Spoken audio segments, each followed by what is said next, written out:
Hello and welcome to Fire in the Valley. Today we have myself, Mighty Pete, and we're joined by the Sarah Gregg. Good morning to you.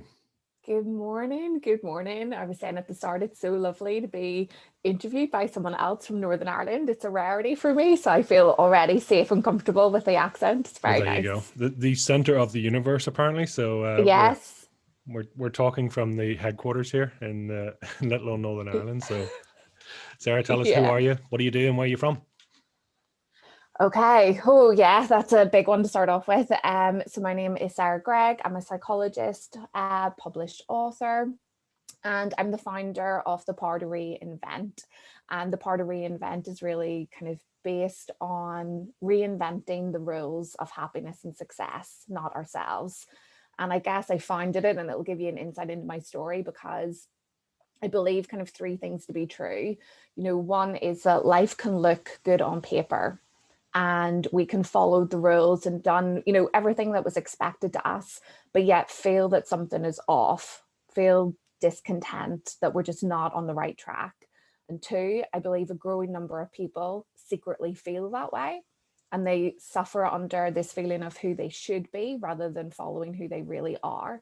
And three, I really believe that we should reinvent the rules of happiness and success, not ourselves. I believe that we're whole, we're worthy, and we have everything that we need to live the life that we want. We're not broken in any way, just sometimes the pieces of the jigsaw puzzle get a little bit rearranged in the wrong pieces, and our job is to gently put them back together so we can become who we really are and fulfill our unique purpose.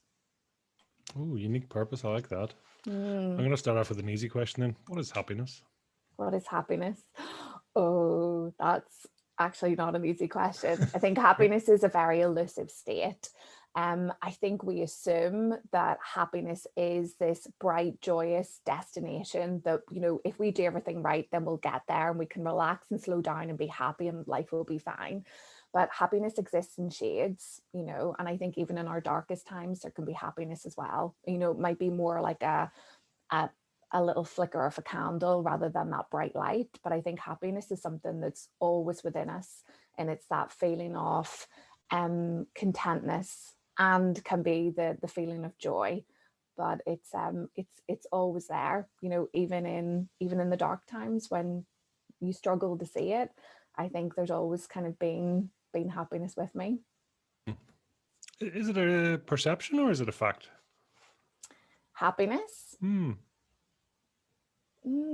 A perception or a fact? I guess that depends on the definition of each. I think happiness is down to the filter that you apply in the world and is down to the rules that you follow and the belief system that you have. And I think sometimes for a lot of people, myself included, the biggest challenge is more opening ourselves up to happiness and allowing ourselves to feel it and allowing ourselves to notice it in the small moments. Often it's in the ordinary moments are the most extraordinary in our lives. So I think it's a fact that happiness is always there. But I think it's more deeply a perception and a perspective. It's what we've been taught about happiness, whether or not we feel worthy to receive that happiness. And I think that's what leads to the endless pursuit of happiness, is not necessarily for the feeling, but for that sense of I'm worthy enough to receive that. And that's why we work hard and we push ourselves and we justify the sacrifices because we believe, well, once I do that, then I will be happy. But I think what we're really saying is once I do that and once I achieve X, then I will be enough. That's a tough one, isn't it? Being enough. Enough is a Yeah. very, is a very broad thing. Hmm. Yeah. Yeah. I think happiness and self worth are so intrinsically tied to one another. And I think that's where we've got things a little bit muddled up in the rules that we live by. So I think if I look back at my own journey, it was, happiness was the blueprint was you go to school, you leave school and you do some form of education and training, you get a job, you get a better job, you get a house, you get a bigger house, and then you'll be happy, and that's kind of enough, and that's the rules you should follow. But happiness, we're taught then, is always something that's outside of us. It's something that we accumulate, it's something that we earn.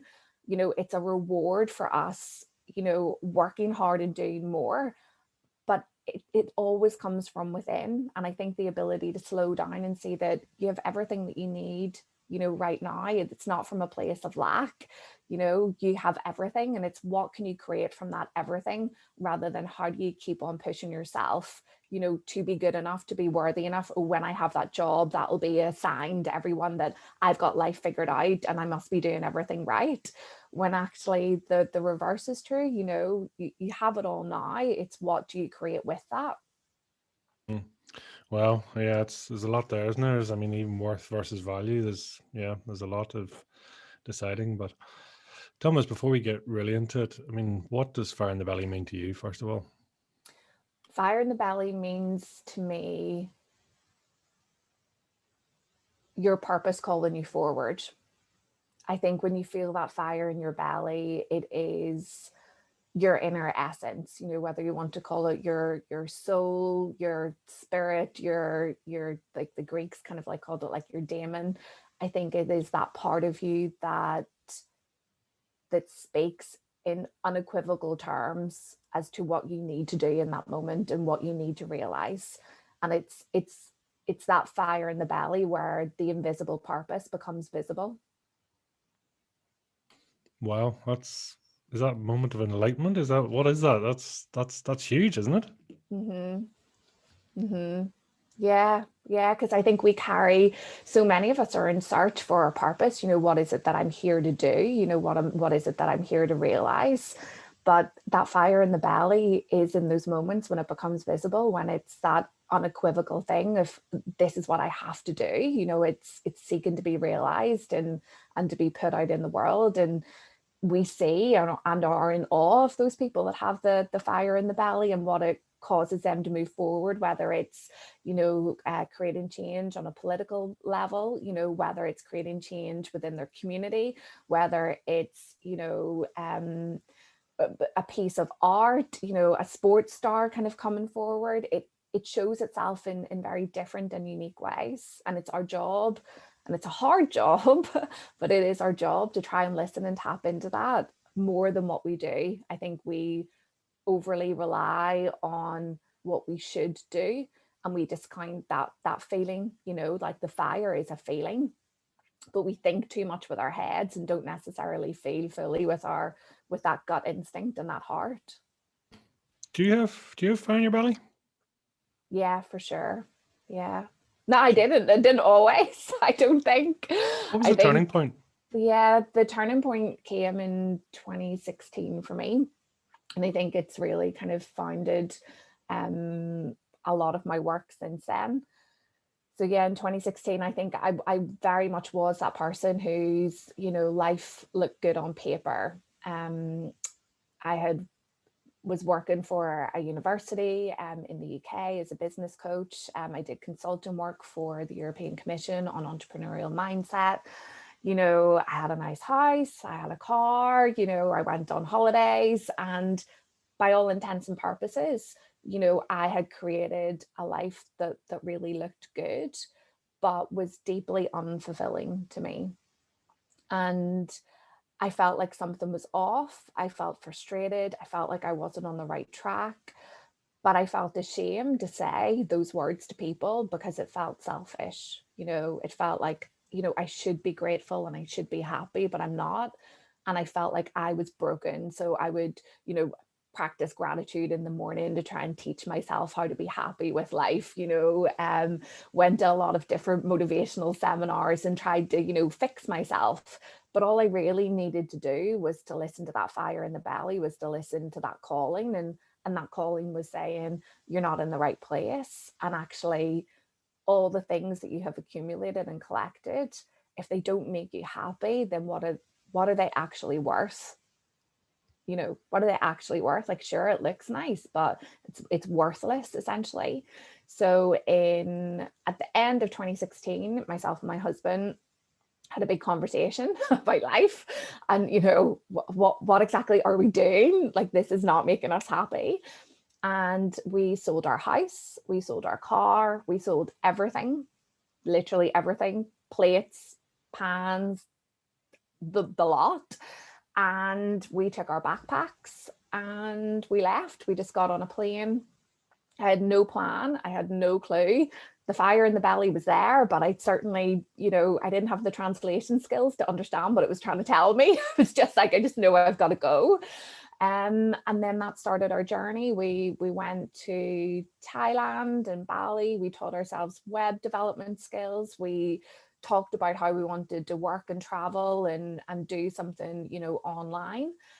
I have a background in psychology, NLP, coaching, but I didn't want to do that because at that stage I felt too broken to work with anybody. And I felt that ethically that wasn't the right thing for me to do.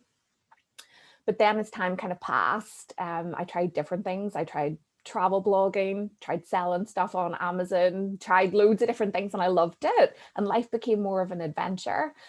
And then what put the fire in the belly for me and where I really knew what I had to do was in an unexpected event in a way. I went to this personal development seminar in Thailand that was held by this lady. And it was a room full of women, vulnerable women who were going through life changes, a bit like myself, a bit lost, didn't really know what I should be doing with life. And she handed out fridge magnets, like the little alphabet fridge magnets that would be, you had as a kid, probably back in the 80s, and you would spell words out with them. She handed those out and she said, all you need to do is just move the fridge magnet across your head and it will take the magnetic energy and then you'll be cured. And if you want, more curing, then it's X amount. And I remember going home and just being so outraged that someone would take advantage of people in that way, and so sad for those people that would just pay any amount of money to feel better, and that it was, it wasn't in my opinion, wasn't in like a proven kind of scientific practice in the way that I've been taught. And I just thought, well, if I don't step up and I don't follow, my calling, then I leave a place in the world for maybe someone that doesn't have the right intentions to take it. And so I started an Instagram account called The Power to Reinvent, bought the domain, really thought not much of it, just started to post my own thoughts. And then it's like the quote in The Alchemist, when you're on the right track, the whole universe conspires to help you. And that's what happened. Things just started to fall into place. I got some clients to work with online. I made some connections. I ran some workshops in Thailand. And then 7 months in, I wrote a post about the psychology of flow. And one of my followers was an editor for a big publishing house in New York. And she sent me an email and said, I love this post. I think it's a book. Would you pitch for a book deal and write a proposal? Which I did. And so, yeah, I've had Find Your Flow was released in 2020 and Choose Happy is out this year. So I'm the proud author of 2 books. And that was really a childhood dream. And yeah, and it's all come from the illogical pull.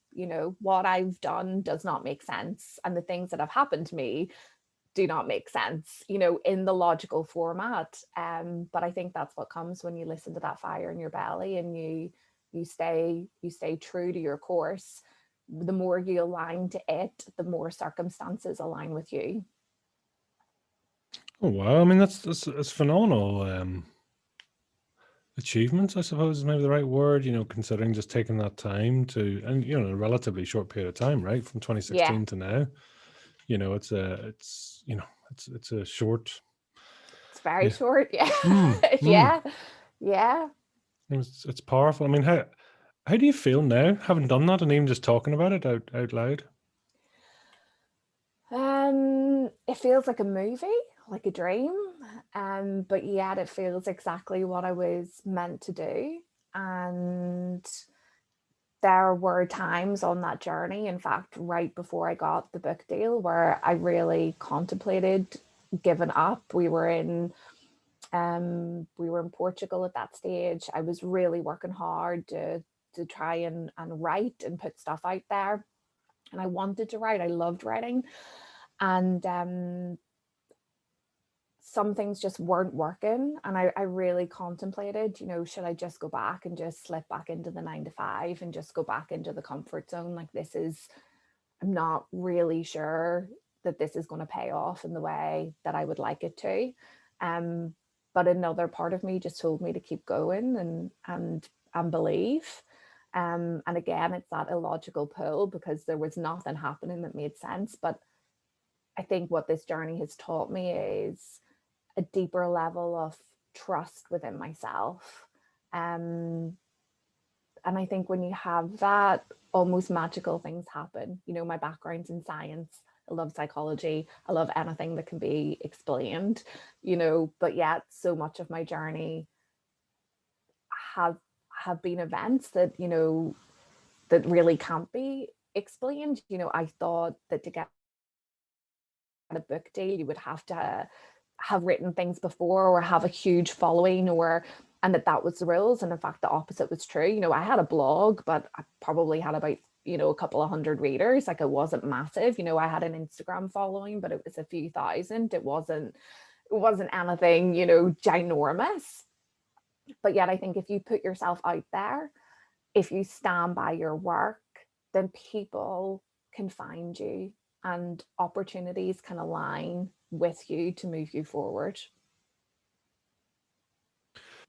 Just talk to me about flow, first of all. I find it a fascinating area. Yeah. What does flow mean to you, and what's it all about?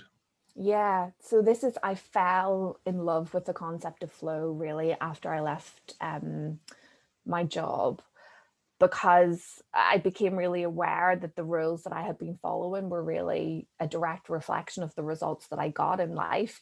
I'll be happy when I get this, I'll be happy when I get that. And then it was like, well, of course, if I follow that rule, then I'm not going to feel happy, because happiness is always on the other side. And equally, it was, happiness and success, we don't really correlate those in our everyday lives as two things that you can experience at once. But the psychology of flow shows that happiness and success go side by side, and that actually they are experienced, at the same time. So flow is when we feel our best and perform our best. It's described by psychologists as the optimal state of consciousness. And it's where our actions and awareness merge. The sense of self disappears, time distorts, you're just totally engrossed in the moment. Probably these podcasts feel like flow for you, where time just passes and you're like, how did we talk for 2 hours? It felt like, 20 minutes. You might feel it when you play sports. For some people, it's when they're problem solving. But flow for me is that fire in the belly in a different way. It's where your invisible purpose becomes visible in those moments. It's where you're not thinking about anything and you're just fully yourself.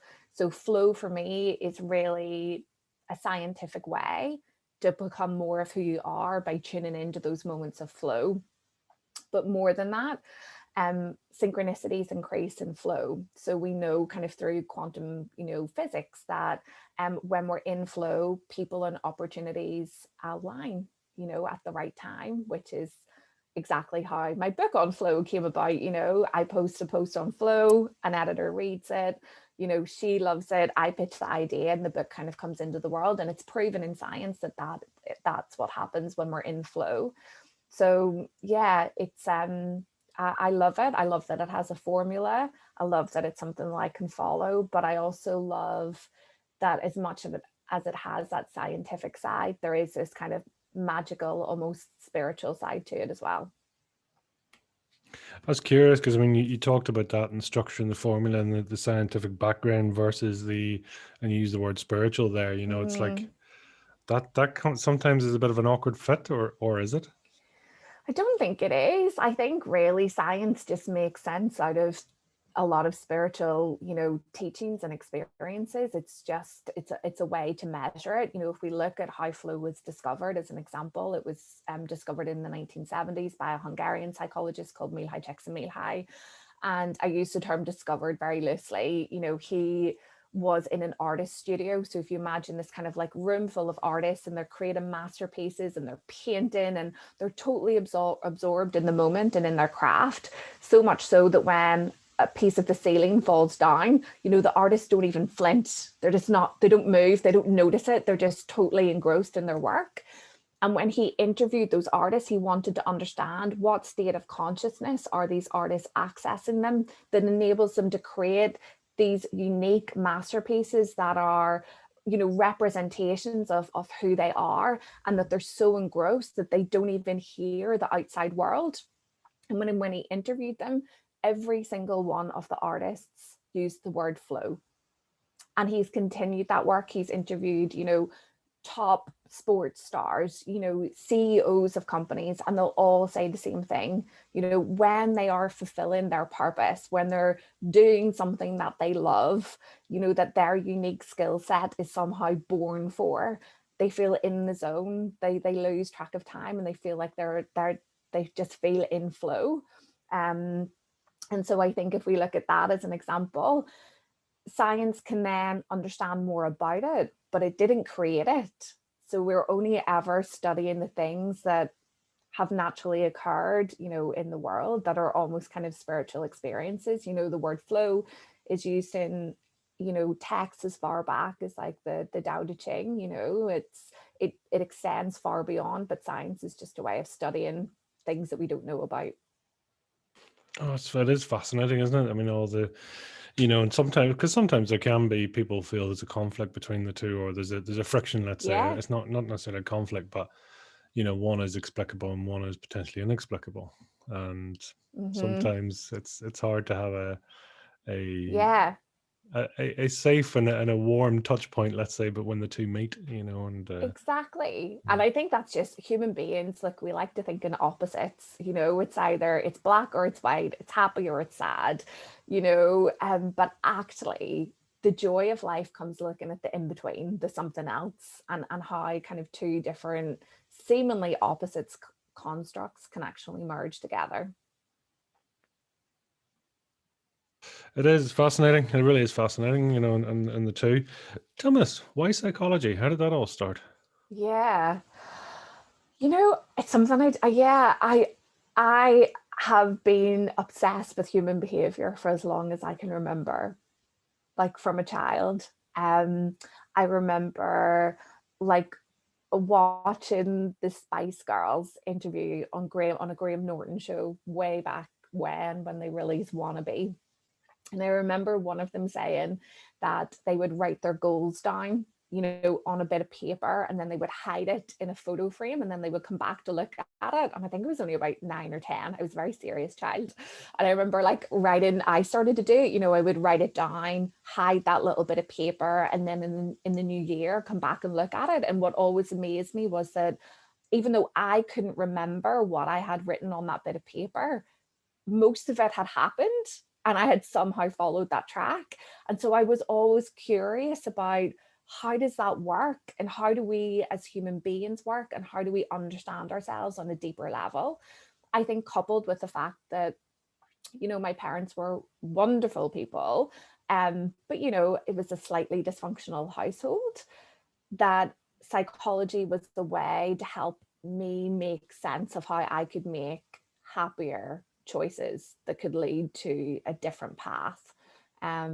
And so yeah, that just became like my love affair with it, and it's never ended. Yeah, I can remember even in careers class, them saying, I think, start of the A levels, kind of as they were back then, and asking, what do you want to do? And I was like, I want to study psychology. And it was just, I just knew, and I feel very fortunate for that. I know that doesn't come, naturally to people, when sometimes it takes a long journey to get there, but it's always just been part of my life for as long as I can remember. Never read fiction books, always was kind of reading, more science or self-help books from a very young age. Yeah. Does that come in the family? I mean, have you any psychologists in the family, or? My mum did psychology, yeah, but she went on to be a teacher. But no one else. No, I'm the only one. Yeah. So, Sarah, when you want to grow up, what did you ultimately see that psychology becoming? What does it involve into? You know what is really interesting is two things. So for and how these two paths have merged. So when I was 10 years old, I remember it was just kind of like after 11 plus kind of time, and there was a competition in the class, and it was write about what you want to be when you're older. And I wrote down that I wanted to be an author. And I remember it so clearly. I wanted to write, and I wrote in it, and I remember it so vividly. I wrote in it that I wanted to use my words as a key to set people's minds free. And I drew this picture at the top of the page, and it was of a brain in a prison and a key. And that was kind of my whole thing. And I remember feeling like I had spilled out the contents of my soul on that page. It was probably one of the first times that I hadn't really filtered myself or given the right answer in class. I was like very much the good girl. And I didn't win. And the people that won were teachers and wanted to be a nurse, and somebody else wanted to be an accountant. And I remember thinking, oh, that's so silly that I wrote that and that I didn't want to do that.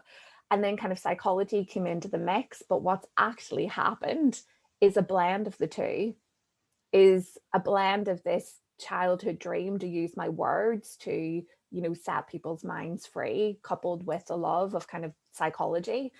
And I think that's why when we're looking back at purpose, and if you're struggling, that, one of the key questions that, we often use and we'll ask is, what did you like to do as a child, or what did you love to do as a child? Because when you're a child, you're not filtering yourself, you're not being anything other than who you are.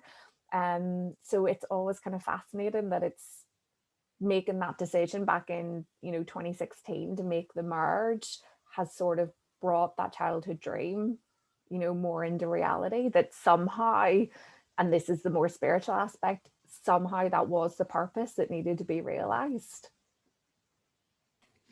Well, yeah, it's amazing. I mean, out of curiosity, where do you sit now in terms of religion, spirituality? Yeah, I definitely view I don't know is the honest answer. I think it's an exploration. um the science side feels really comfortable and I can make sense out of it and I like it. The spirituality side feels scary because I don't understand it, and it's opening yourself up to a new experience, and it's a hard part of me to blend like one into the other. So I don't know is the answer. I don't know. I'm open to everything and I'm curious about it. Um, and I think my temptation is to study it and then try and break it down into a formula so that I can understand and apply it. So part of me has to resist that and just accept that a magical part of life is things that don't make sense, or things that appear not to make sense, but then somehow all click and fall into place. It's almost kind of magical. So yeah, I just go with it. Like I meditate. Don't really do the whole manifestation thing because I don't, not a huge, not that I don't believe in it, but yeah, I maybe have a different view on it. But try to keep myself as open as possible, and I think it's whatever works for you. Writing notes to yourself, not manifestation. Not well, not from a science point of view. Okay, explain that. Yeah. So from a scientific point of view, when you write things down, you are training your attention on what to focus on. So it goes into your subconscious. And the brain is a goal seeking, we are goal seeking animals by nature.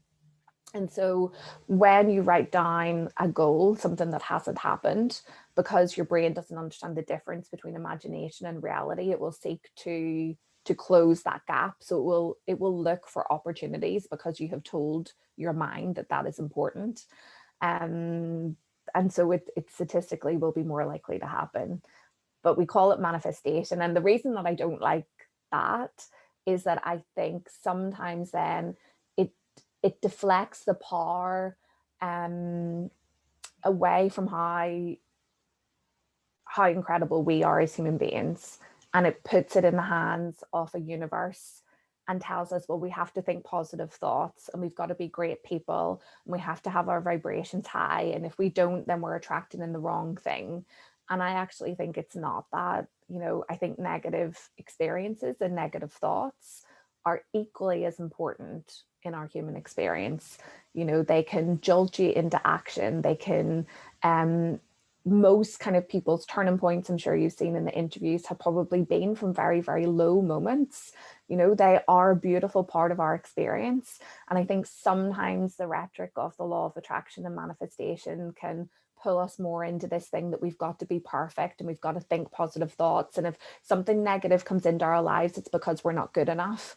I believe that we're whole and worthy, and that every part of us, every emotion is just part of our human experience, and trying to understand why that negative emotion is showing up, trying to sit with fear, trying to have a conversation with those different parts enables you to be wholly who you are, as opposed to exiling those parts and orphaning those parts of you that you don't like or you don't want. I think our job is to befriend them, because when your darkness steps to one side, it's always protecting light. It's always the guard dog to your light.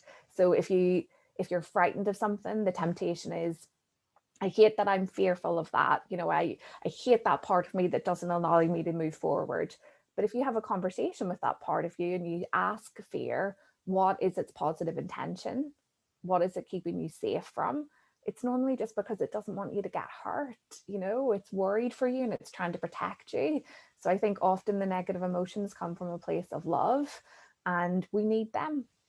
They're not anything to be frightened of, although they can be very scary. I think it's our ability to sit with them, and see that they're part of us and not to exile any part of us, that enables us to have the wholeness of a human experience. It's interesting there, isn't it? That it's almost like reclamation work, if you like. Mm-hmm. The part of you that you've shunned, because I'm always fascinated by the expression you can never experience anything outside of yourself, Mm-hmm. which I find fascinating. Mm-hmm.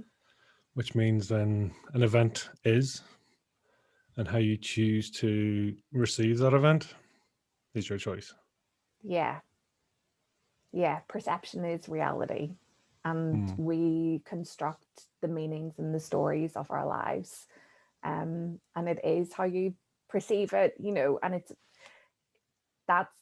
can be difficult, because some people may have been taught better tools to cope and perceive and to weave that story in, and other people haven't been taught from that. We come from kind of like a long line of flawed masters. Emotions, certainly in our wee country that we're in now, they just weren't spoken about. It was just, you get on with it and you keep it to yourself, and you don't tell and you don't speak and you're not vulnerable. And then that makes it harder, and it's just natural to turn away. But I'm grateful for that low point in 2016. If I hadn't have sat with it and listened to it and taken those risks and those chances, then it wouldn't have given the very rocky it was an unstable foundation to kind of build your dreams. But sometimes kind of you've got to tear stuff down in order to rebuild. Just separate it from me, if you would. Manifestation versus self-empowerment. In what sense? What do I think the difference? Well, yeah, I'm curious, because just because we talked a bit about the manifestation and your sort of your friction with it slightly, in terms of that. So I'm curious about, and I get that, you're talking about your oneness and coming together. So Yeah. it's sitting with your pain, sitting with your fears, oneness within you, and then unleashing your power. Well, then I'm kind of going, well, is that not a form of manifestation, where you set a goal and then we are goal seeking beings? That's what I mean. I think manifestation is a placebo effect. I think it's something that you can that gives you permission to do it. It's the same thing, but it's not that the universe is rewarding. It is, but it requires action. But I think manifestation is a way for people to not see the empowerment within themselves, but to say, oh, well, if I do these things, then the universe will reward me, and I believe in this. So that gives me permission to step forward and be myself. I think it's a placebo effect. And it's just what, and that's great. And it does work. I've seen it work for people, but do you have to, I think there's also a huge pressure that comes with some of the manifestation message, which is, you can't think a bad thought and you can't be a bad person. And, you can't, if you do that, you've attracted in the bad stuff, maybe, but that's a lot of pressure, to put on yourself versus the empowerment, which is, I have everything that I need to step forward. And if I step forward and if I align my choices with the anticipated events that I want to experience, then I will increase my chances of that. They're two separate things, but they are the same in a lot of ways. I just think for me, sometimes manifestation maybe takes away from the magic that it is you that is creating it, and that you are part of the universe. You and the universe are one and the same. We're all connected. So it is you that has enabled that to happen. And that's incredible because you're a magical, unique human being. No one has ever existed like you. There's been 107 billion people on this planet, not one single one like you. And I think if we can get back to that level of empowerment, for me, that feels like the message that many of us need, rather than we're broken, but the way to fix it is to think positive thoughts, write down positive things, take that action, and the universe will reward you.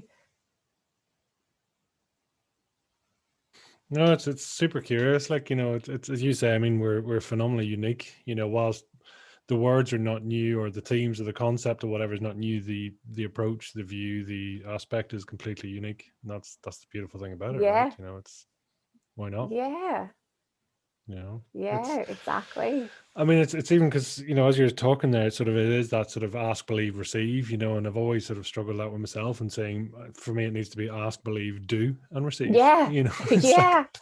we can all sit on the beach and hum, and maybe stuff will happen, but Listen, if manifestation worked to the extent that some people would have you will, we'd all be, in Land Rovers. And I think even that message, just doesn't resonate with me at all. But, the world would be different if it really did. But I think actually the universe, for a large part, is responsive. It responds to what you do. And you create your world through the choices that you make. The more choices that you make that align with the anticipated future that you want, the greater your chances of that happening, the greater the chances of synchronicity. So a really lovely thing for me about flow is that I can be fully present in the moment whilst taking small actions each day that align with the future that I would like to have. And the more I align with things like that, like if I want to write, well, then if I take action that aligns with that, start a blog, practice, even like I didn't publish a lot of stuff, but I would practice my writing, on my laptop. I have thousands of, documents kind of sitting in there. But then when the opportunity comes, you're prepared to receive it. There's so much that is around the action. But if you find manifestation a really useful way and it helps you move forward, that's great. Like that's amazing. There's no right or wrong way to live life, in the same way that we're all unique. Some of my message will speak to some people who'd be like, yes, 100%. For other people, it would be like, I don't agree. And that's great. We're human beings. It's not a one size fits all approach. You've got to find tools in your toolkit that works for you, and whatever moves you forward to realize your purpose, whatever allows you to feel worthy enough to take that action, then you should do it wholeheartedly. are you where you're supposed to be now? I feel like I am. Yeah. Yeah, And do you know where you're going? I do, but it's a bit more of a leap. Yeah. Yeah. I How does don't that know look for you specific. when you go forward in goals? I mean, is that a feeling, or is that have you a bucket list or a goal list? I mean, how does the future look for you? No,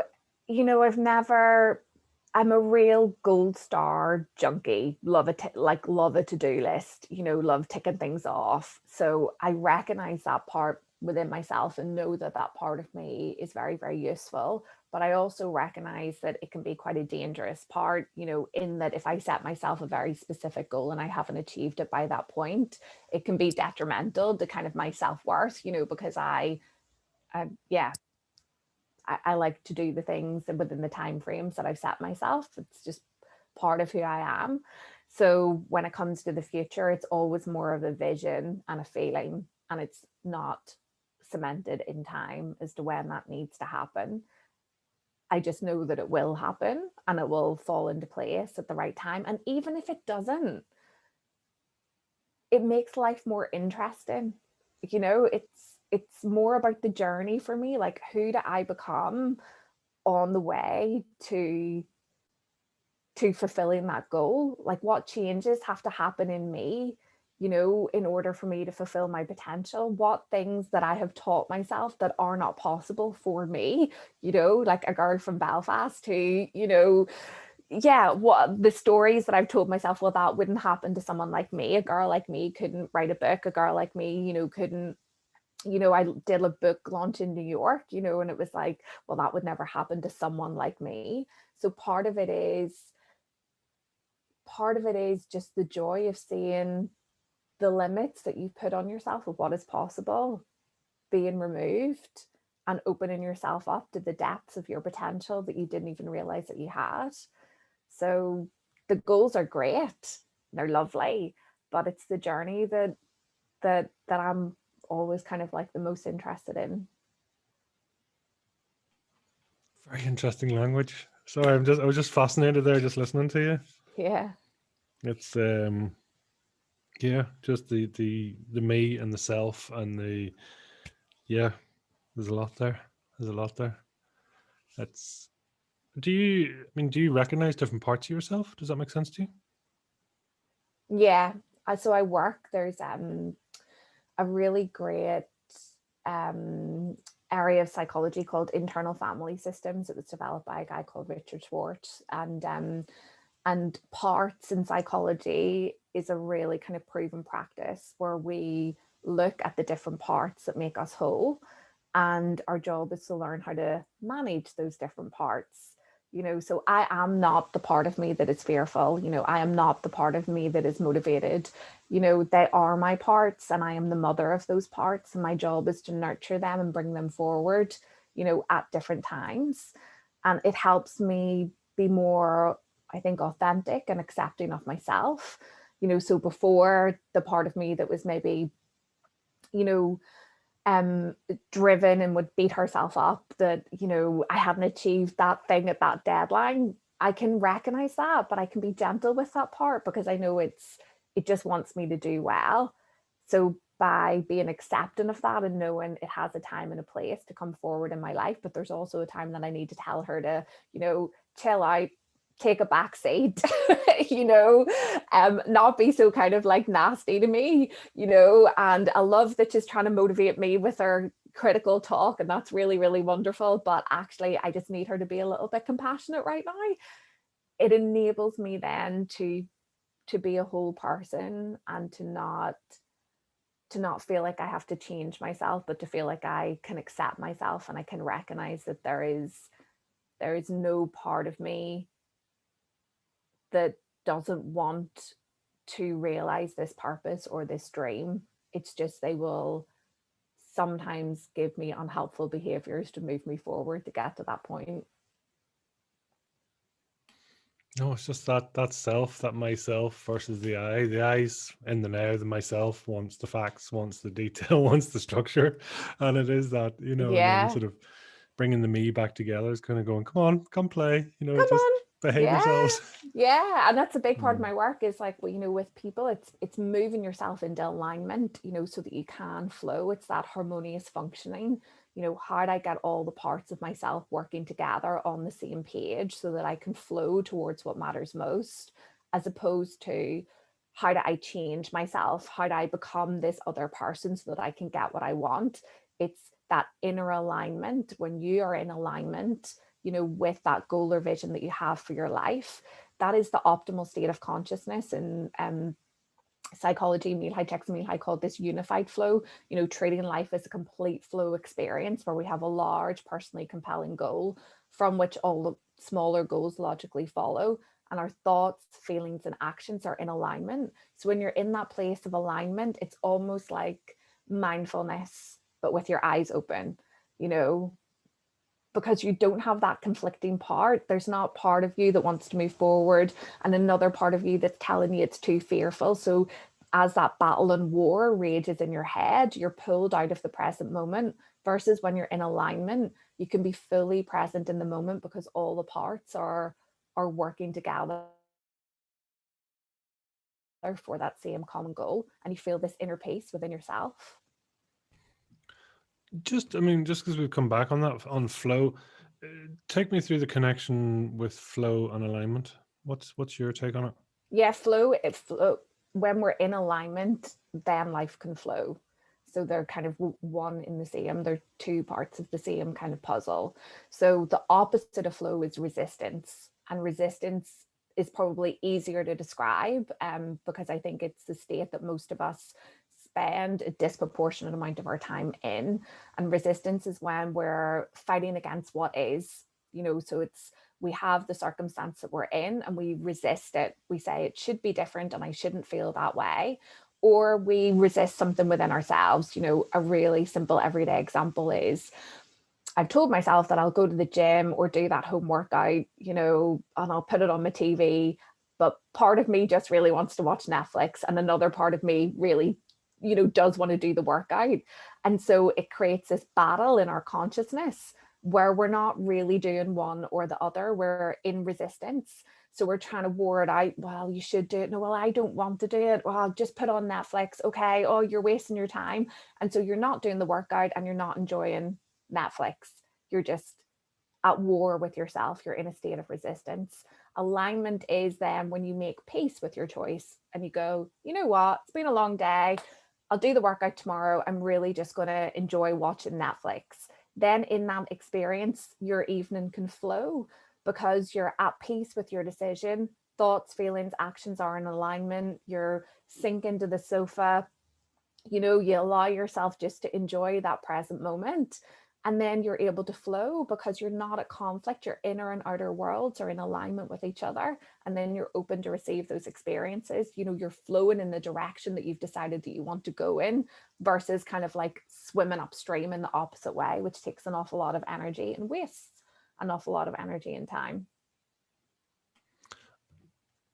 How very unscientifically here, so you're yourself mightn't like this, but just in terms of as mass population, I mean, how many people or what, how many people do you find are in their flow states, they're aligned in what they do and what their values and their goals, versus where they are in their activities? I mean, or what's your take on that? I mean, it varies for sure. I think a lot of people who are a bit lost, frustrated, aren't in alignment and spend a lot of time battling with themselves. I think it's hard to kind of like put a split on it, especially in the type of work that I do. It'll be largely disproportionate because most people that I come into contact with are at war with themselves, and are battling, I think, mainly the person who they want to be and who they feel like they could be. And the war is against who they should be. And they kind of like don't really know how to reconcile that difference. But I think that's a very silent battle that many of us face, and we don't necessarily talk about those issues or feel comfortable with them. But I think a lot of the resistance that we face is often kind of self-created, and it's due to the lack of awareness of how to work with those different parts of ourselves and how to bring that sense of alignment so that you can just kind of enjoy your day. But I think we're getting better at that, as a society. Like a lot of these structures and therapies, would have only really have ever been accessed if you were going through kind of like a trauma response, or you have been kind of like checked into a clinic, or we're going to therapy. But I think increasingly what we're seeing is people using these in everyday ways, more kind of self-help books, more podcasts, more kind of like tools in our toolkit to help us manage our emotions. And because we are human beings, and we don't come with a user manual that says, oh, when you feel this way, this is how you work with the different parts of yourself, or this is kind of something that you should do. We figure it out really as we go along. And that's the challenging part, is like trying to understand how you can best work with yourself so that you can enjoy this existence that we have. And that's what it really comes down to. How do I enjoy life? How do I make the most of my time here? Like, I think that's always the central question that definitely drives my work, and I think drives a lot of people to kind of, seek out these stories and hear from different people, because, life is so precious and we want to make the most out of it. In your life, I mean, would you say have you been at this place before? I mean, I suppose, and and you talk about changing values, things like that. I mean, if you're Mm, of the line of thought that say at 3 or 7 years of age, you sort of split almost, and who you are and who you could be.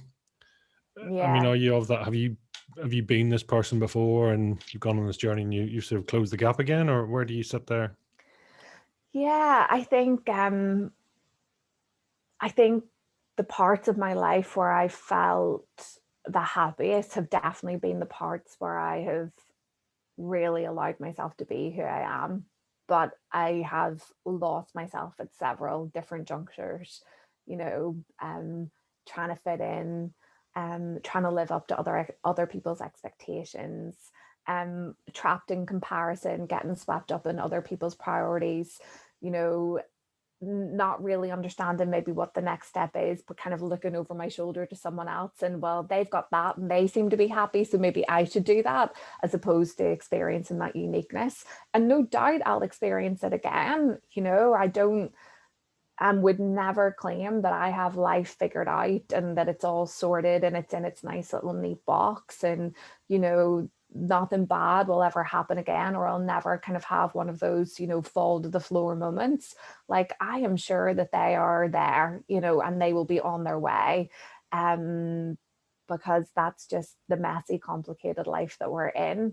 What I hope for myself is that I have the tools in my toolkit to help me navigate that better, and that I have the daily practices that keep me as connected as I possibly can to who I am and to my value system and what's important for me. But it's not easy in this age of social comparison, where at a click of a finger, you can be on your phone and you can be in a world of other people's lives and their highlight reels. And sure, we know it's their highlight reels and there's more going on in the background, but sometimes doesn't make it any easier. We follow their rules to try and get the same results, as opposed to just listening to ourselves. Yeah, this is just fascinating, isn't it? It's so much. Bit of a random one. Mm. What's your earliest conscious memory? Oh, God. Yeah, that is. I'm not sure. Um, it's probably primary school. I can't remember. I know, like, some people are like, I remember when I was 2 years old or 1 year old. I can't remember anything from that time. It would be more around primary school. Like, I can remember my first day of going to school. Um, and I can remember small things like, I had a little tape recorder and I would, like, go and record myself on, like, the blank tape, like singing songs and telling stories, like, after school. So it's more around that, but nothing from very early on. More Maybe a bit. around 4 or 5. Yeah, it's funny, isn't it? Some people have clarity, some people don't, and Yeah. it suggests. Oh, just say that again. You broke up it. Can you hear me? I can't hear you. Yeah, it's amazing how different people have that, yeah, that focus, that understanding. But where do you sit in terms of previous lives, other things? What's your sort of take on that? Oh, that's a really good question. Oh, that's a really good question.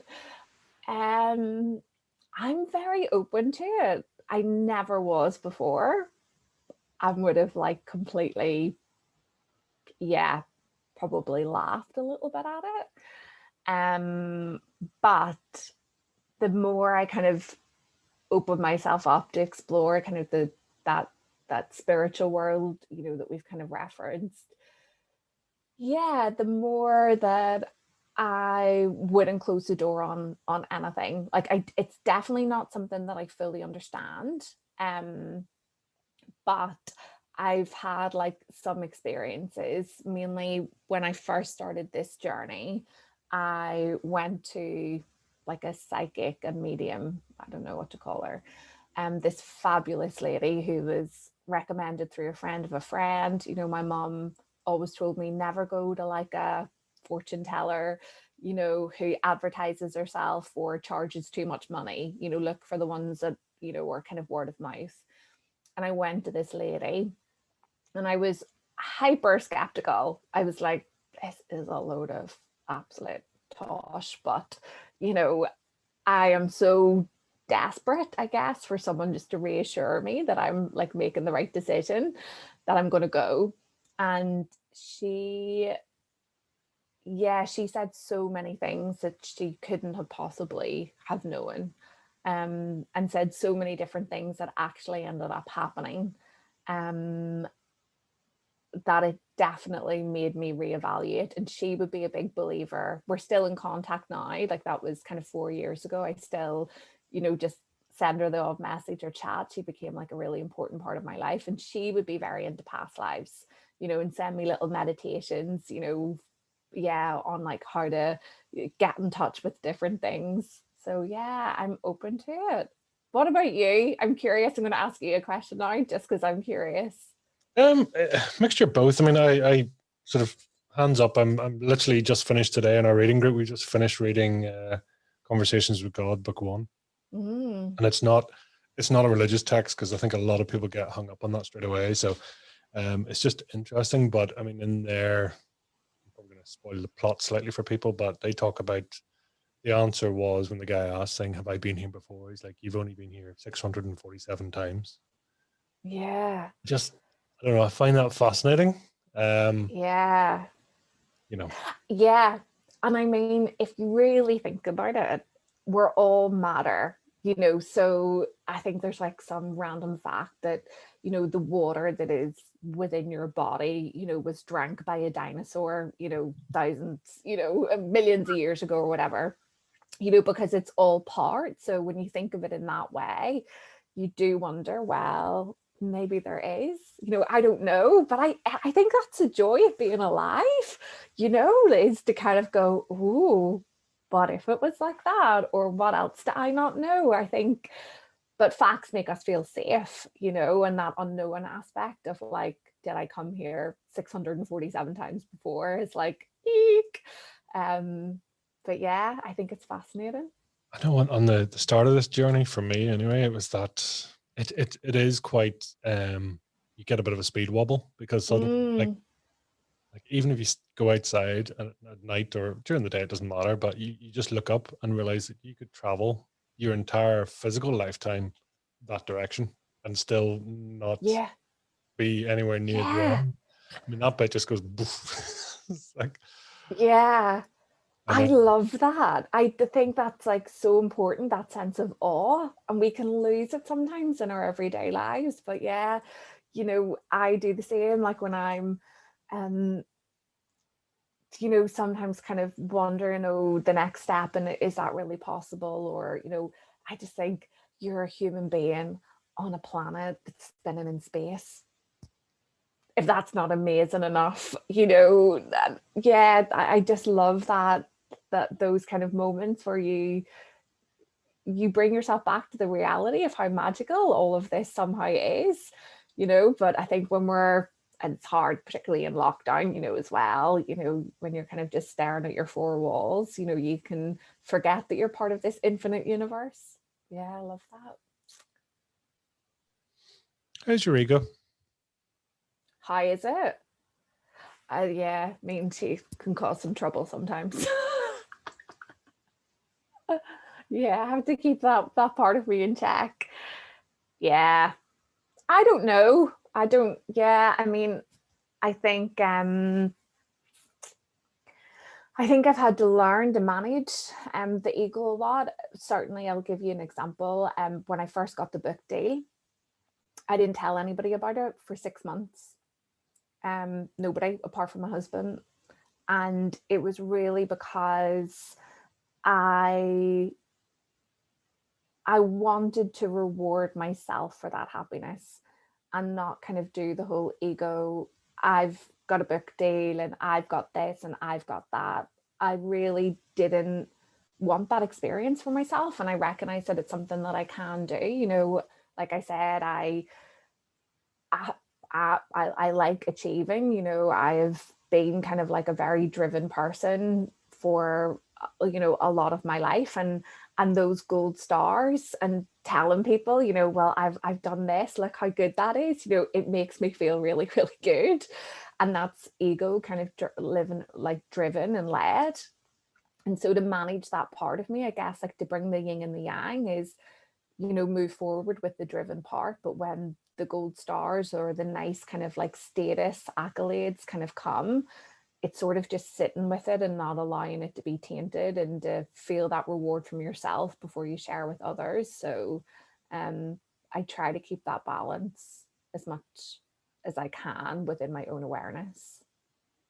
Because you're not aware of so many things, are you? Like there's things that I'm aware of myself, that are, you know, they're gut-wrenchingly uncomfortable when you admit to yourself and it comes into your awareness and you see the pattern, and then you can't unsee that part of you. You're like, oh, that's what I do. Oh, that's terrible, And then you can't never not see that part of you again. But there's a huge amount more probably that I'm not aware of, that I need to manage a little bit more effectively. But I think that's the joy of self-reflection, and knowing yourself on a deeper level is that kind of managing of the different parts.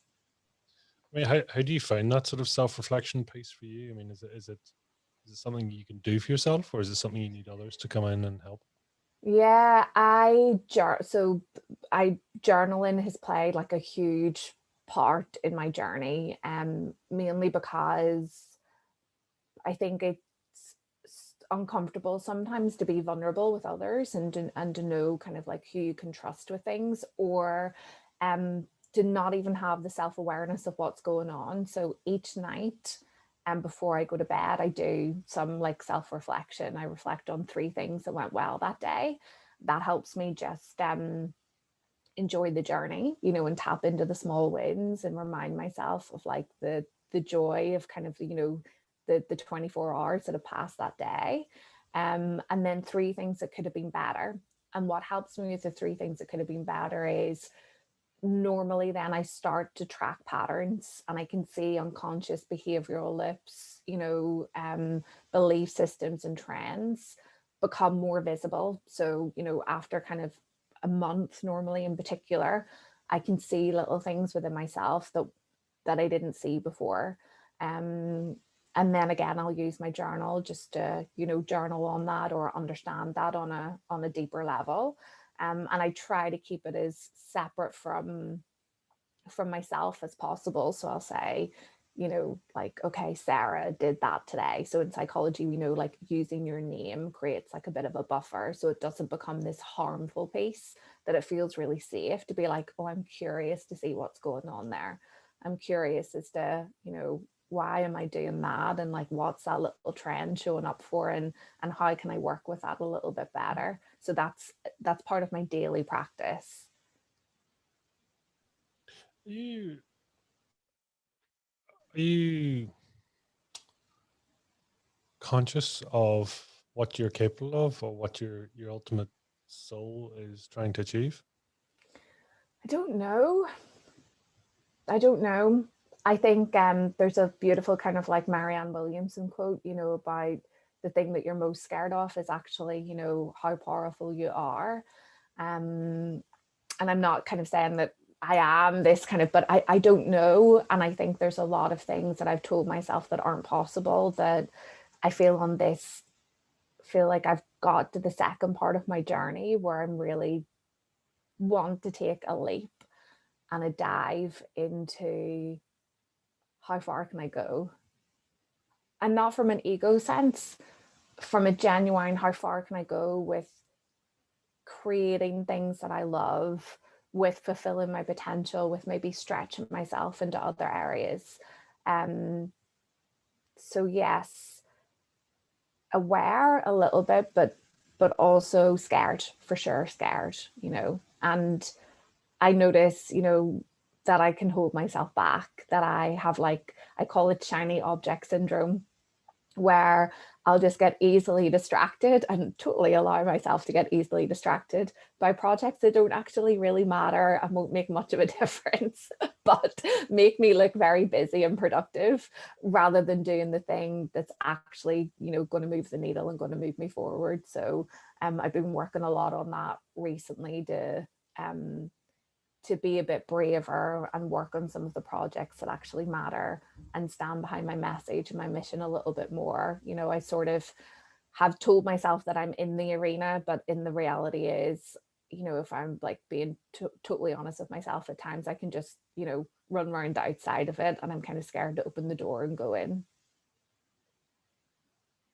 Again, the language I find fascinating there. It's, I hold myself back, the I and the myself and the, I've told myself, it's that parts Mm, again, isn't it? That's those sort of parts through psychology, through everything else. Yeah, I don't know. I find it fascinating how, is that alignment work? Is that finding yourself work? Is that parts mm, of the ego, parts of the soul? I don't know. yeah, yeah, probably a combination of of all those things. Yeah. Do people understand you? Um, yeah, it's funny. I think when I went on this journey, I felt like they didn't. And what actually has come full circle is that they understood me more than I understood myself. That they saw the parts of me more clearly that I didn't see within myself.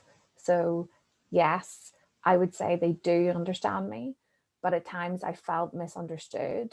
But actually, you know, when like using the book, you know, like as an example, had a book launch in Belfast, and I thought what people would say is like, you know, oh, I didn't think you were ever into writing, or why did you write that book, or what's that on, like self-help and psychology? Oh, I don't get any of that. You know, like what makes you good enough? You know, not in a nasty way, just in the typical Northern Irish kind of, you know, kind of curious, put down sort of way that I think people can have, in the nicest possible way. But actually, they said the opposite. You know, they were like, "But you love psychology, and you know, that was always your passion, and of course you did this. Like, if anyone was going to leave and kind of do something, it was, you know, it was going to be you." And they could see the parts and understood those parts in me better than I did. You know, I didn't see that within myself. Um, yeah, so I think I was more understood than I realized. It is always fascinating, when different people see things in you as such, or understand you better, or, you know, Yeah, recognize you for something you didn't necessarily recognize in yourself. yeah. Did you find that on your journey? You know, because you've obviously kind of come full circle when you released your book, or you know, did your TED talk, that you felt understood, or Um, I've kind of gone even further now. It's like I don't really. I'm so curious to understand myself that actually, not that I don't care what anyone else thinks. It's like, but I also know I am the only comparison for me. yeah, that's lovely. You got to be careful when you're seeking sort of, do you understand me? It's like, it doesn't really matter. It's like, and not only that, you can never understand me because you'd have to live my life, and then that would be a waste of your life to live my life, and Yeah.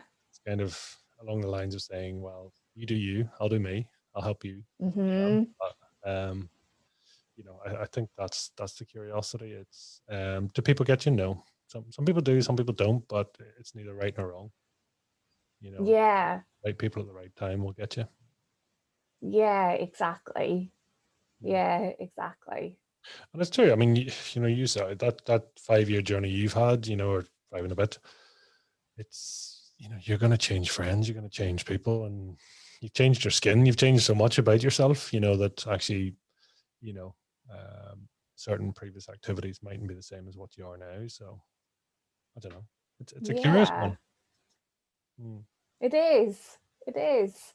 mm, Um, and but I think it's a lovely thing that when the friendships, and I've lost a couple of friendships along the way. Um, but the friends that have remained a constant, I think it's a real joy to be seen, heard, and understood and loved for who you are. It's a really different feeling and experience, because before, the work that I would have been, rewarded for, and the praise and the accolades or the well dones that people would have given, they didn't mean as much because it was me performing and pleasing. I knew how to, win someone over in a meeting, or, how to kind of, maybe, yeah, make people like me. I was like well skilled at it. But now to actually just be me and for people to respond to that is like a euphoric emotional happiness.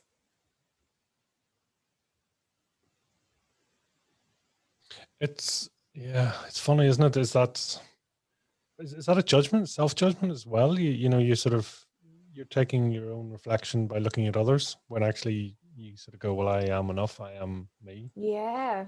And that's the only person that I think we ever, need to be. Mm. And that's when your experience of the world changes, because you're not pleasing and performing and perfecting your way through life. It's like a naked vulnerability when you stand and you say, this is me, this is what I believe in, this is what works for me, this is my passion, this is what I want to do. Um, yeah, it's incredible, and how it's enabled other people in my life to do the same. When I wrote Find Your Flow, I included little snippets of my story that I hadn't even shared with people, that I felt really lost and I felt like something was off. And the dialogue that enabled, to open up, even with friends who were like, I actually have felt the same. Like, I feel like I'm more connected with people, friends and family, than I ever have been before, through being myself. You allow other people to be themselves, at the same time. It's yeah, it's like something special happens when you're vulnerable and authentic. Is that a bit of a problem with, psychology or psychologists? And you mentioned NLP earlier and things like that, that Mm, actually, you can create this amazing like image that can communicate with others, but actually that's not you. That's a sort of a false image that you put up that they can converse with, and do whatever, but you actually go, you don't even realize I'm so clever that you're you're sort of dealing with a hologram of me, not yeah, the brain sort of gone a step further. Does that make sense? yeah, it does. It makes perfect sense. Yeah, yeah. So And how do you get past that then? you make yourself safe enough to be seen. You break down those walls and those barriers, and I think I think, particularly in the world of psychology and any of this kind of type of work, there is an expectation that you should be a perfectly formed and functioned human being, and not necessarily have those feelings or have those flaws. What I've realized is having those flaws, having those experiences, having those feelings is what makes me really good at my job, and the two aren't separate, the two are part. Um, I mean, and of course, there's always a division of professionalism. That doesn't mean that I show up to my work and, fall apart because that's how I feel. There is a time and a place for, putting on your happy face and kind of doing your job. But equally, there's a time and a place more, and there should be more of times and places where, we are vulnerable enough to say, even if it's at the start of a meeting, like, listen, I'm not having a good day today. Like, and I'm not really feeling the best. So if I seem a little bit distant, if I'm not kind of contributing in the way that I normally would, or if I seem kind of unresponsive to your ideas, please know that it's my mood and it's got nothing to do with you. And then you allow people in to work with that rather than sitting grumpy, and everybody thinking that you're pissed off, or you leave that meeting and then you have the regret of like, oh God, they probably all hate me because I just had my head down. I think there's a way to blend both worlds, so that people can help you kind of like through that, even if it's just sometimes with my husband, I'm like, I have had, like, I'm tired, I am grumpy, it's got nothing to do with you. But like, if I snap at you, like, that it's because of me, it's got nothing to do with you. And then he can work and kind of like respond with that.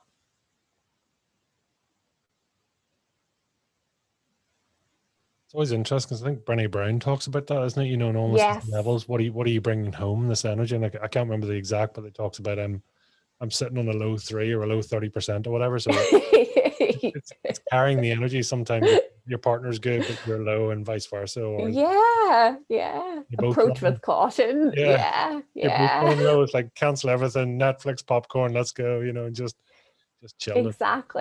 Exactly, yeah. And there's no judgment around it. I think like that's the key. We've confused negative emotions with failing at life. That we've done something bad, we're doing something wrong, it's not working, that we're never going to have a good day ever again because we feel this way, when they're just temporary. And sometimes it's just an indication that you need to rest, you need to slow down, you need to be a bit more gentler on yourself, and or you need to make a change, like a more significant change. Tell me this. I mean, what are you really good at, and what are you terrible at? It's always to have a good range. Yeah, I'm good at taking complicated things and making them simple. So like that's kind of, in a work kind of wise, like I am a complete research journal nerd, but I'll take all that and then I like to break it down in ways that people can understand and relate to. I'm good with people. I'm good at reading a room. I'm good at making people, I think, feel, safe and seen. What I'm really terrible at is any form of organization. So, yeah, I'm terrible at expenses, Excel spreadsheets, filing things in the right places, forgetting things, losing things, bumping it. I'm very clumsy, bumping into things. Um, yeah, I'm awful at all of those things. That's the Like crazy. genuinely just really, drives my husband absolutely bonkers. Like, I'm not good at the finer details, yeah, but I kind of just know that, and I'm okay with that. That's the stuff I try to outsource or, give to other people because, I'm just not very good at it. I think that's important too. I mean, that creative side. I think it's just to accept it and say, listen, it's just not my bag. It's just Yeah, it's just if you're not. looking at the expense person, yeah, just keep Yeah, going. you're you've got the wrong person. Yeah. I just have Yeah. this vision of this mad genius sort of in this sort of avalanche of books and research and papers. And it's like, just feed me coffee and food now and again. And then, That's exactly it. That's exactly it. Just give me coffee and a bit of chocolate, but like, and there'll be Word documents, but don't expect me to be able to find anything that I've written because I've saved it on some random, you forget my passwords all the time, all of that. Yeah. Just yeah, not good at any of that stuff. where are you in your Mm. flow? Where am I in my flow? That's a really good question. Um, in the center of it. Just feel really, just really centered, and I am just kind of being carried in a lot of ways. And I don't mean that, I think people can confuse just like go with the flow, surrender and release, and that's part of it. But I'm taking that action with no anticipation of the outcome or what direction it will kind of bring me in. And I'm very much in touch with the steps that I need to take and where I'm at and where I want to go. So I feel like very kind of like in the center of my flow, just sort of being carried and enjoying the journey.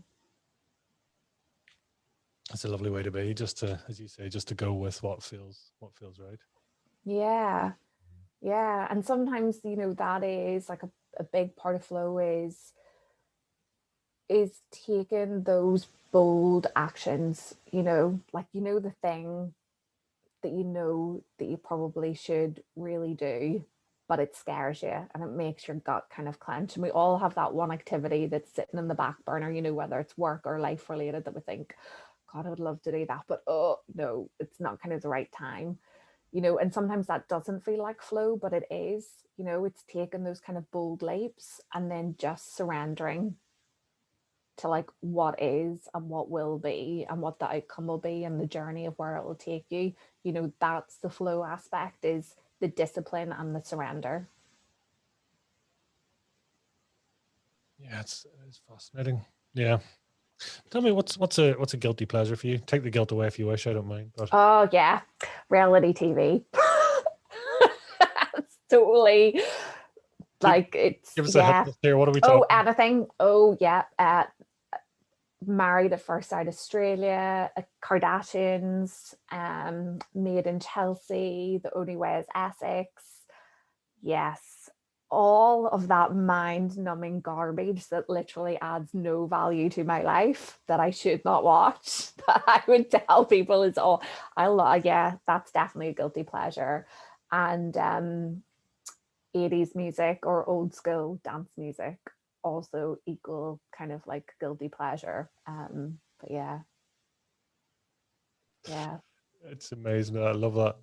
That sort of, yeah, sort of Married at First Sight Australia seems to be exceptionally popular in just that. Oh my word. I've lost, like, it's 40 episodes. I wish someone had told me that before I started watching it. It's like a working week. I've spent a working week watching people who I really don't overly care about, who I will forget about in an instant. I've spent that time watching it, but can't help it. It's the The only way I find curiosity. of breaking that habit is to watch the last episode. That's the only thing that will Exactly. stop you watching everything. So Exactly. if you watch one, realizing it's a series, and then realize it's actually 14 seasons, it's like just watch the very last one. And I promise you, it'll spoil everything, and you won't bother with the rest. Not bother. Yeah. Yeah. Yeah. It's a Leisure and pleasure. total. What does it look like for you? Leisure and pleasure. Leisure is probably more kind of like outside, walking, good books. And pleasure is big glass of red wine and a cheese board. Nice. What's your go-to on cheese? Oh, like the stinky cheese, like anything blue that smells disgusting. On a cracker with a bit of chutney. Yeah, that's total pleasure for me And every wine. time. What's your go-to on the Wine, wine?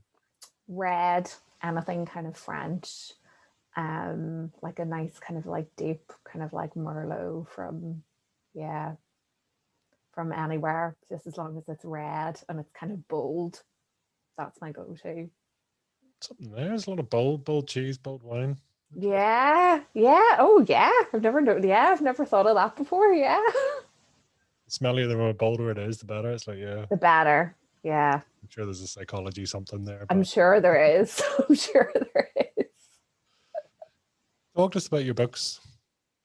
Yeah, so I've got two. The first one is Find Your Flow, which is really making the psychology of flow very, very simple, but most importantly, practical. So when I was learning about flow and that it had a formula and has all these incredible benefits like when we're in a flow state, for example, we're 500% more productive, 3 days heightened creativity. And equally that the byproduct of flow is happiness, and we have increased serenity, deeper sense of meaning, harmony in our lives. So the theory and the research is all there, and it's wonderful, but it's very difficult to apply. You wake up every day and you know the formula for flow, but how do you actually integrate it into your everyday life? And so in Find Your Flow, it's a very practical book. I developed a journal system for flow. It's the world's first journal system for flow that's based on proven positive psychology, designed to fit really easily into everyday life, and integrates the formula of flow into journal practice, so that the start and your end of each day, you're finding your flow and you're staying in touch with it. So that's the first book. And then the second one is Choose Happy, which is a very different feel and a very different energy. It's a small, kind of simple little book that you don't have to read from start to finish. You can just dip in and out of the sections. And it's really about how tiny changes in our choices can create happier results. So it takes kind of common roadblocks to happiness, like comparison, uncertainty, and then we'll give like a little story or antidote around it, and then a psychology based strategy to help you navigate that part of your life. It's fascinating. I love it. I mean, it's great, and both, as you say, quite different, but yet there's a bit of a golden thread leading through them both. Yeah, they're different. Even like it's funny, like they have almost like a different energy about them. They're just very, very different books, but yeah, are kind of similar. I think like Find Your Flow is perfect if you're feeling a little bit lost and you want to find your purpose, or you don't feel in alignment, and it can bring that. And Choose Happy kind of complements it, that when kind of our messy, complex lives inevitably kind of like bring up some of those emotions that are harder to handle, Choose Happy can help you navigate those. So yeah. How do you feel? How does it feel to have those out there? Is it surreal? Yeah, just really surreal. Like I get messages, on, like, it's got a little life of its own. So I get messages on social media, from people saying I've used the journal system and it's like completely changed my life, or I read that part of your story and that really resonated with me. So it's opened up this world of like new connections to like-minded people, and it's lovely because I feel like I've got people, through the readers, people who are on the journey with me, and that's really lovely, like that deep sense of connection that I have with people. Yeah, and it's made it all worthwhile. When Find Your Flow was first published, I was really nervous about how it would be received, and it's a tough world right now, I think, to put creative work out there in any form, or put yourself out there in any form. We're kind of living in this cancel culture kind of society, where anyone can voice their opinion online, which is, no bad thing, but it can be very, very hard when you're that person. So I felt really nervous about the book, coming out. But it's been lovely to see how well received it's been. And I was nervous about writing my story in it because I didn't know how family would respond. There's nothing really terrible in it, but for me, would have been quite a private person. I think it was very vulnerable for me to write, how I felt during that time. But to see that the story really resonates with people and has enabled other people to open up has been, yeah, very special. So yeah, it feels lovely. It's bizarre, and there's a little piece of you that sort of continues to create ripples, even I when you sleep. know. I know, yeah, it's just out there in the world at, people's bedsides, and it's surreal. It's just surreal. Yeah, It's very special. yeah, it is. It is. I feel very fortunate. Tell me, if you were to describe your fire in the belly then in one or two words, what would it be?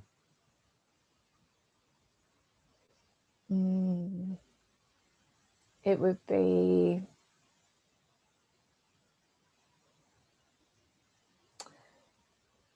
be a mission and a passion to become who I am and to help others do the same.